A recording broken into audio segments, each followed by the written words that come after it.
कि बाबा साहब का नाम ही सबसे ज़्यादा उपयुक्त नाम नई पार्लियामेंट का हो सकता है, क्योंकि बाबा साहब संविधान निर्माता तो है ही हैं। दबे कुचले पिछड़े महिलाओं की आवाज़, न्याय एक लीगल न्यूमररी हैं। तो बाबा साहब डॉक्टर अम्बेडकर पार्लियामेंट हाउस नाम होना चाहिए। एक काम तो हो गया कि अशोक की लाट लग गई, तो दूसरा काम जो बड़ा है वो क्यों बाकी रह जाए कि BR अम्बेडकर पार्लियामेंट हाउस होना चाहिए। यही मांग है। 15 अक्टूबर तक हम लोगों ने डेट दिया है, नहीं होता फिर 28 नवंबर को बड़ी रैली हम करेंगे।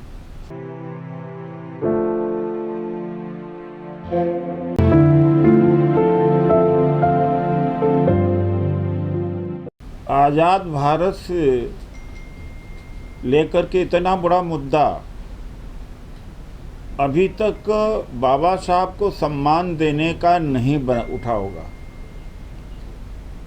जब नई संसद भवन बनने लगी तो हमें मालूम था कि मोदी जी कुछ न कुछ करेंगे ज़रूर। गोलवलकर का नाम, दीनदयाल उपाध्याय का नाम, SP मुखर्जी का नाम, कुछ भी नाम से नई संसद का उद्घाटन कर सकते हैं। जो 23 एम्स का नाम बदलना, एक बार में जो 23 एम्स का नाम बदलने का प्रस्ताव कर सकता है, ये तो मामूली चीज़ है। गोलवलकर पार्लियामेंट हाउस करना, दीनदयाल उपाध्याय पार्लियामेंट हाउस करना, और जो संसद, जो पुरानी संसद है, डेनमार्क और दूसरे देशों में 400 वर्ष की पुरानी संसद में काम चल रहा, उसको त्याग करके नया संसद बना सकता। तो नाम रखना कौन सी बड़ी बात हो। तो इस खतरे को भांपते हुए हम लोगों ने 10 दिसंबर 2000 को, जब कोरोना चरम सीमा पर था, तो डिमॉन्स्ट्रेशन करके सरकार को जताया था कि बाबा साहब का नाम ही सबसे ज़्यादा उपयुक्त नाम नई पार्लियामेंट का हो सकता है। और मैं धन्यवाद करूंगा परिसंघ के प्रदेश अध्यक्ष महेश्वर राज का, जो तेलंगाना के अध्यक्ष हैं, उन्होंने, और जो बड़े क्रांतिकारी गीतकार हैं गदर का, जिन्होंने तेलंगाना असेंबली में आवाज़ उठवाई, और के चंद्रशेखर राव जो चीफ मिनिस्टर हैं, उन्होंने प्रस्ताव पास कर दिया है कि नई संसद भवन, जो कि कभी भी उद्घाटन किया जा सकता है, इसका नाम BR अम्बेडकर पार्लियामेंट हाउस होना चाहिए। तो मैं पूरे देश के बहुजनों से अपील करूंगा कि यह किसी एक संगठन का नहीं है। सब लोग अपने स्तर पर, यह हैंडबिल छपा हुआ है, नामकरण समिति बनाएं, जिले स्तर पर, प्रदेश स्तर पर, और गाइडलाइंस के लिए परिसंघ के राष्ट्रीय महासचिव डॉक्टर ओम सुधा जी से संपर्क करें, क्योंकि उनका इसमें सबसे ज़्यादा अथक प्रयास है। और संपर्क करने के लिए, जानकारी के लिए 8789325595 पर संपर्क करें, व्हाट्सएप करें, कॉल करें।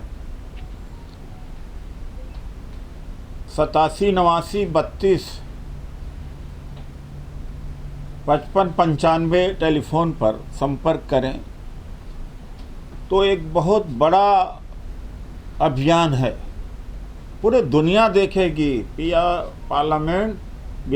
अम्बेडकर पार्लियामेंट हाउस,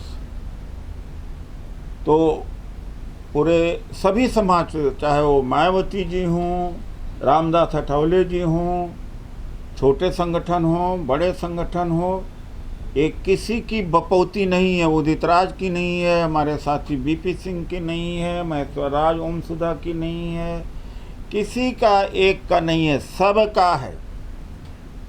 सब अपना सोशल मीडिया पर डालें, सब लिखें, सब नई संसद भवन निर्माण समिति, नामकरण समिति का लेटर हेड छापें, लोगों के पास जाएं, यही मैं अपील करता हूं। और इससे बाबा साहब की विचारधारा फैलेगी और भारत देश की उन्नति होगी। भारत देश की उन्नति में बाबा साहब के विचारों को फैलाना ज़रूरी है। आज इस देश में महिलाओं का लेबर फोर्स पार्टिसिपेशन रेट 20-22% है। ऐसा देश कभी तरक्की नहीं कर सकता जब तक कि महिलाओं की भागीदारी विभिन्न क्षेत्रों में नहीं होता है। तो यही मैं अपील आप लोगों के माध्यम से करूँगा।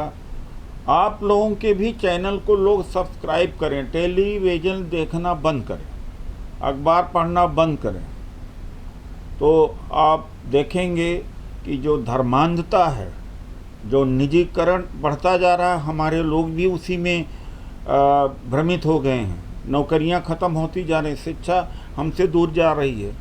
वो भी लड़ाई इसी में हम, जो उत्तर प्रदेश में भी लगातार तमाम सारी घटनाएं हुई, 4 बलात्कार की घटनाएं 2 ही दिन में हुई थी। देखिए, सरकार किसी की आए जो कि भेदभाव का जड़ है समाज में, राजनीति में नहीं, संविधान में नहीं है। लेकिन उसके बाद में जो आरोपी हैं, अपराधी हैं, भय न हो, वह आपत्तिजनक बात है। और दूसरी तरफ सशक्तिकरण न हो। तेलंगाना में, आंध्र प्रदेश में, कर्नाटक में, महाराष्ट्र में नहीं हो सकता। वहाँ दलितों का सशक्तिकरण हुआ है। यहाँ पर क्या हुआ, सभी उपजातियों को कहा गया अपनी जाति को गुलबंद करो, और सब जातियों को जोड़कर एक बहुजन बनाया गया। यहाँ तक तो मैं समझता हूँ, ठीक है। लेकिन जब उनमें एक चेतना हो गई, हर जाति के एक नेता या 2 नेता 4 को कह दिया अपनी जाति के लिए भागीदारी के लिए, वो भागीदारी नहीं मिली, तो अपने बिरादरियों को, जातियों को लेकर के कहीं भाजपा में चले गए, कहीं सपा में चले गए। और इसमें जो व्यक्ति विशेष एमएलए एमपी बनने का जो एक ह्यूमन नेचर होता है, उससे क्या है कि आपस के अंदर जातिवाद ज़्यादा बढ़ गया। चले थे समाज का उद्धार करने और बट गया समाज। इसलिए जो समाज बटा हुआ है वो न बटे। जालौर में कांड होता तो भाग के लोग जाते हैं, जब कोई अत्याचार होता है तो भागते हैं। वहाँ पर मीडिया बहुत होती है, अखबारों में नाम आ जाता है, टेलीविज़न पर आज चर्चा हो जाती। जब लाखों लाख नौकरियां ख़त्म होती हैं तो क्यों नहीं होता है। स्पेशल कंपोनेंट प्लान लाखों करोड़ का बजट का है, वो मार दिया जाता तो समाज इकट्ठा नहीं होता। तो भावनात्मक रूप से लोग भाग जाते हैं। लेकिन मुद्दे की बात, आरक्षण की बात, नौकरी की बात और स्पेशल कंपोनेंट की बात, आर्थिक विकास की बात के ऊपर दलित समाज भी मौन रहता है, इकट्ठा नहीं होता।